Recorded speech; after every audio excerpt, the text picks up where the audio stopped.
I got a lot of feedback on my top 5 casual TCGs video from some people who felt that how easy a game is to learn should have been factored in a little bit more.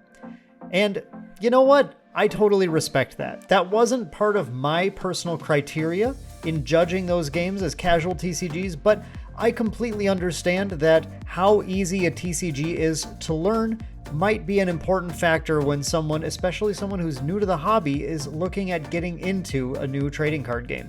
So I decided, what the heck, let's do one more top 5 TCGs video to round out the year this year. We're gonna do the top 5 easiest to learn TCGs. These are some of the best trading card games that you can get into with the lowest barrier to entry. Some of the smoothest and easiest ones to learn, while still being great, deep, and strategic games to play at either casual or competitive levels. So with that said, let's jump in and look at the top 5 easiest to learn TCGs.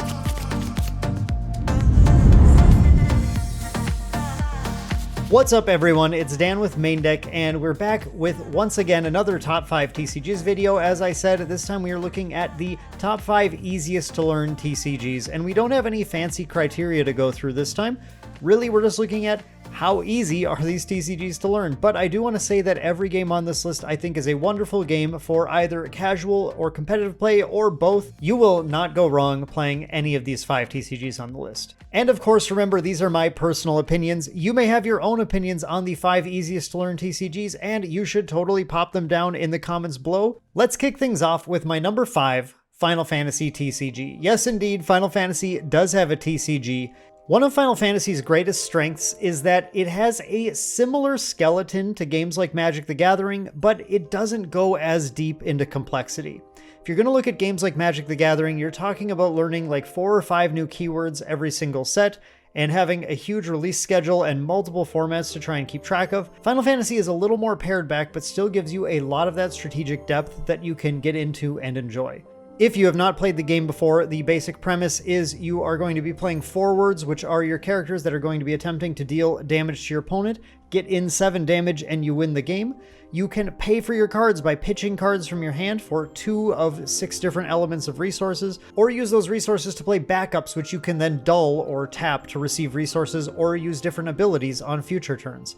It has a fun mechanism of when you take damage, you do get to reveal the top card of your deck, and you may get a free effect out of it that the opponent simply can't respond to.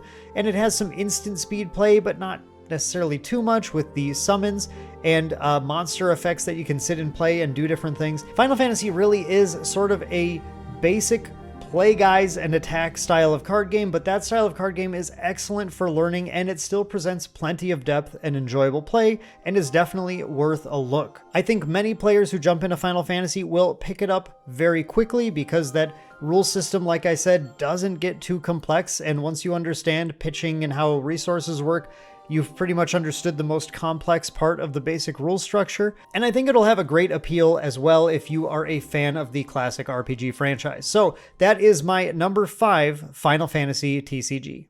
My number 4 easiest to learn TCG is the One Piece card game. Now, One Piece is the 3rd TCG to come to the Western market from Bandai after they kind of restarted things in 2016 with Dragon Ball Super, and I feel like their development team learned a lot from their other card games when they brought One Piece to market. One Piece bears some similarities to games like Dragon Ball Super in sort of how the general flow of things works, but they made a number of important tweaks to the game, which I think makes it so much better to learn, so much easier to get into, and less just overall complexity from the very beginning of the game. Of course, I think it will continue to grow in complexity as the game goes on, but for now, I think it's quite an easy game to jump into and start playing. One of the best things that they did is the concept of the Dawn deck, which takes all of your resources and puts them into a little stack of the same card for everybody, and each turn you flip 2 cards off the top, and that is sort of your resource gain every single turn. Those Dawn cards can be tapped or rested or exhausted or whatever term they use in the game, I can't remember, to pay for costs, or they can be placed onto your units to give them a plus 1000 attack boost for the turn. That sort of multi-purpose but fairly straightforward in either way thing is, I think, very welcome in that game. It means that you can either use them to pay for things, or you can at the end of the game use them to really push for some extra damage if you don't have anything important to play. And I think that introduces some good decision making without being too complicated. Beyond that, another thing they did was they took all of the kind of random attacking from the Dragon Ball Super card game and put it into a single attack step, and they removed that complicated combo system. It's not really that complicated, but it does introduce some decision making that is very difficult for newer players to do correctly. And instead, it just sort of streamlines the whole process into a single attack step. You already have to have your Dawn cards placed before that, and you are able to just kind of get right into the meat of the decision making of the game without having to get bogged down in too many convoluted mechanisms. Especially if you're a fan of the long-running One Piece franchise, I think this is a game that you will enjoy, and it is super easy to pick up and start playing right from the very start. If you have any card game background whatsoever, especially, you'll basically understand what's going on as soon as you draw your first hand and your opponent tells you the turn structure. And because of that, I don't think it's a stretch to say that this is easily my number 4 easiest to learn TCG. My number 3 easiest to learn TCG is Shadowverse Evolve. And the best thing about Shadowverse Evolve is their super cool companion app. Shadowverse Evolve is honestly an excellent game to get into. One of the best things that it does is it takes the resource part of the game kind of out of the equation. You don't even have to worry about that because you simply gain a single resource every single turn, which you can track in, the cool app, or you can go ahead and just use like the play mat and tick a thing up for that.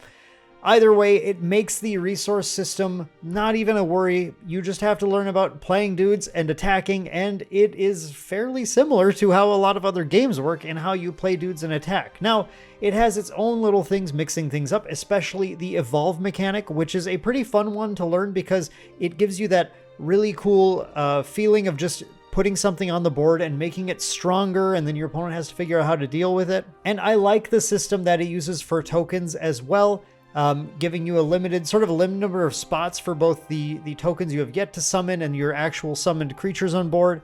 It all just kind of flows very nice and easy together and produces a very fun system to play, and especially if you enjoy the anime aesthetic that it uses, and the perhaps exploring like the different crafts that you can play in the game, I think it is a game that will be right up your alley. It's a game that is easy to get into and easy to learn, very smooth to play, and easy to jam games over and over again like we were doing back at Gen Con this year when we picked up some decks to play. So Shadowverse Evolve is definitely something to look into if you want a little bit of anime TCG in your life, and out of all the anime style TCGs on the market right now, I think it actually is the easiest one to learn how to play. So if that sounds good to you, you should definitely check out Shadowverse Evolve. My number 2 easiest to learn TCG is Disney Lorcana. Lorcana makes it onto this list and the casual TCG list because it really is a super easy game to pick up and start playing, and it is designed to be able to play smoothly, play for longer games, and really let you get in and experience the game without having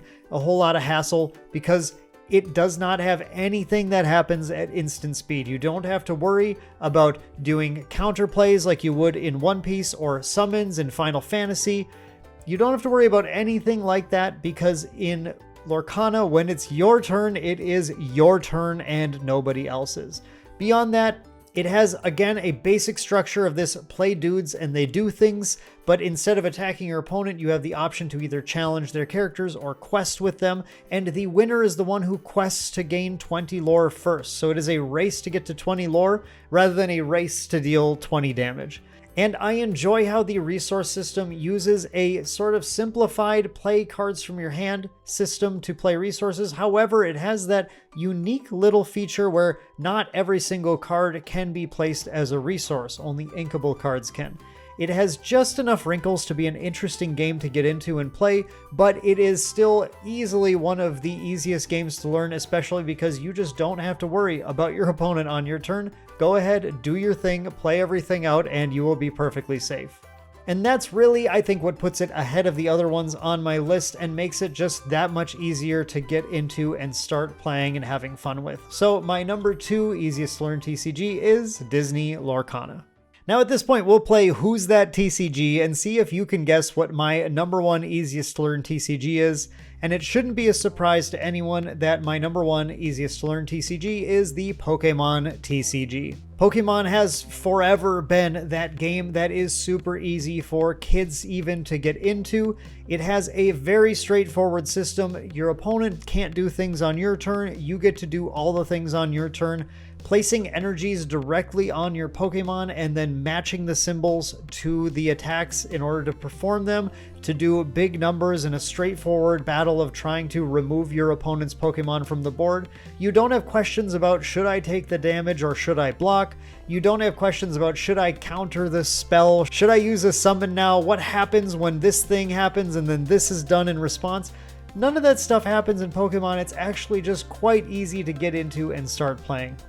I took a bit of flack for this not being on my casual TCGs list and putting it on my competitive TCGs list instead, and that's because when you get to the competitive level of Pokemon, it's actually a very intricate and deep game to play. There are a lot of decisions and a lot of thinking ahead that you have to make, and you have access to almost your entire deck with competitive Pokemon decks. Tons of cards that are going to be drawing 1,000,000 cards on your turn, able to search for things. Sequencing for certain abilities becomes very critical, and trying to eke out little bits of value when you activate the Pokestop versus when you play the Pokeball to search for something. All sorts of little things you have to consider in the game that make it a better game for people who really want to get into the minutia of play. But that doesn't mean you can't play Pokemon casually and have fun as well. You're just playing it on the more casual level, a lot like the Pokemon starter decks, or for those of us who are older, Pokemon when it first released from Wizards of the Coast years ago, where you're going to be playing energies on Pokemon and evolving them and just trying to knock your opponent's Pokemon out. That part of the game is super easy to learn and super easy to understand, and the competitive side is just a few steps above where you have to start to understand some of that sequencing and everything. But that isn't important. That's not what makes Pokemon easy to learn. It's this core rule set that is easy for kids to learn and fun for kids and adults to play at any stage of their life. And Pokemon is a game that isn't going anywhere anytime soon. So if you somehow haven't played Pokemon yet and you are interested in an easy to learn game with the Pokemon theme on it, I do highly recommend it as a super simple game to get into, and then you can easily decide at that point, do I want to get more in depth, do I want to play the competitive side, or am I going to have fun just playing my 4-3-2 evolution lines, evolving them up and trying to do fire blasts to my opponent. There is plenty to grow into with it, but it is super easy to get the basics down and start playing, and that is what makes Pokemon my #1 easiest to learn TCG. So that's it. That is our 2023 list of the top 5 easiest to learn TCGs. Now, I will say that I think this list would be quite a bit different in 2024, so we may perhaps revisit it in the future. But until then, I would love to hear what you think. What do you think are the easiest to learn TCGs that are in the market right now? Was my list right or wrong? Would you have reordered anything? Let me know in the comments down below. I love to read your comments and I love to interact with you guys. If you did enjoy this, please make sure to give the video a like, subscribe to the channel if you want to catch more TCG content. Thank you so much for watching, hope you enjoyed it, and we will see you in the next one.